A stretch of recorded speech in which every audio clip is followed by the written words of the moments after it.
Okay, now I will create an authentication controller.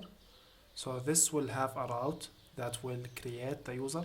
So we don't need now this route, the post route. Where is it? Yeah, I already deleted that. So we don't need the post route here in the user's controller because the creation of a user would be happening in the auth controller in a route called register. So after the user will register, we will just return the user object itself without the password and the salt with the access token, the JWT. So let me show you the package.json just as a reminder. So I will use the JSON web token package. I also installed the types, and I think this is it for this video, and also I'll use this library, the hashing library. Okay, so first thing, I will import the connection and the repository from TypeORM. I will import the user entity, the get generation, the gensalt and the hash functions. I will import the sign. This is generates the JWT. You pass it an object and a secret key, which should be secret, so no one should know that. And you should put it inside a .env file. Yeah, but I won't do this here. So it's really easy to do it. If you want to see it for yourself, you can just Google that. It's really easy. And I will import from hapi the string, the date, and the object functions. These from hapi at joy or at hapi/joy. This is the validation library that exists in Hapijs, and this is how you install it. So at types hapi, these are the types, and this is the library. This is the library, and these are the types. Types hapi __ joy. Okay. So maybe I will do the validation in this video, maybe not. If not, in the next video. And I will import the server route, the request and response toolkit from hapi at hapi. Okay. So now I can start. I will create a variable called the auth controller, and it will return an array of server routes. First thing, I'll get the user repository, and I will define a route inside the array. And the method is post, the path is register. And this will accept an async, and the handler will be an asynchronous function. So let me get that like this. And this is the request, the happy request, and let me get the payload from that. This is the only thing I care about. So this, I will destruct some things from the payload, and I'm assuming that this will be a partial user entity. So I will get the first name, last name, email, password, birth of date.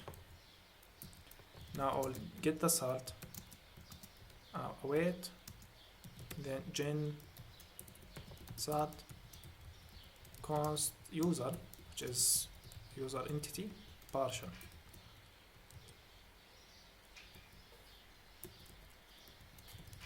Const u will be equal to, doesn't matter. So user entity, and just pass first name,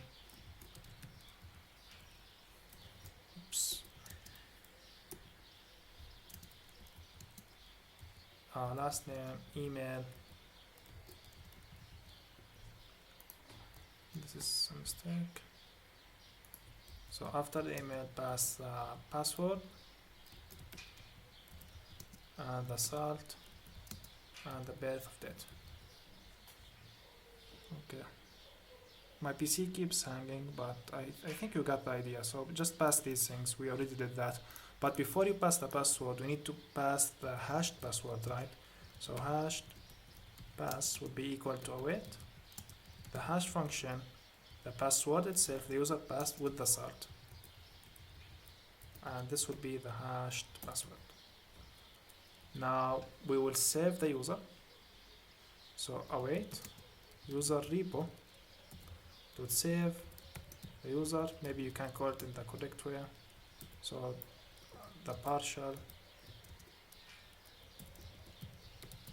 user entity, and this is the same type. And now we return the user, or destruct everything inside this object, and now an access token, which is the JWT. This will be equal to the sign function from JSonwebtoken.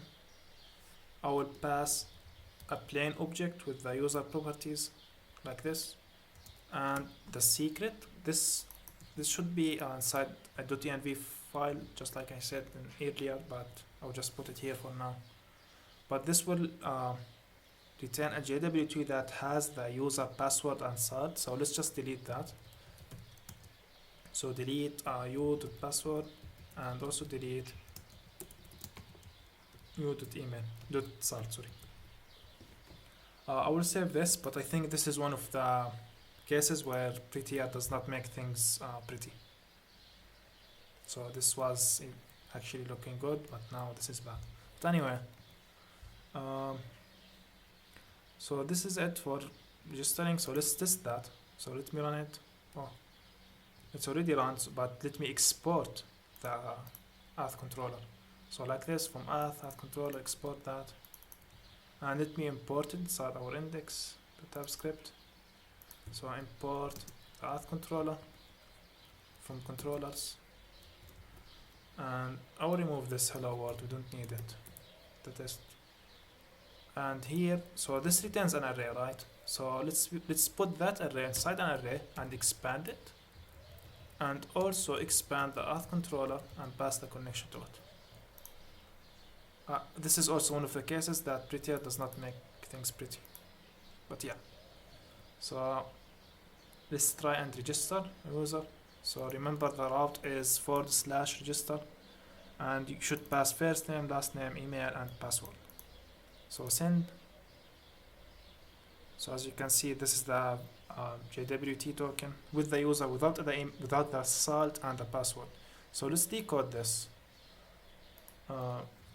Let me open JWT website, the JWT website, this one.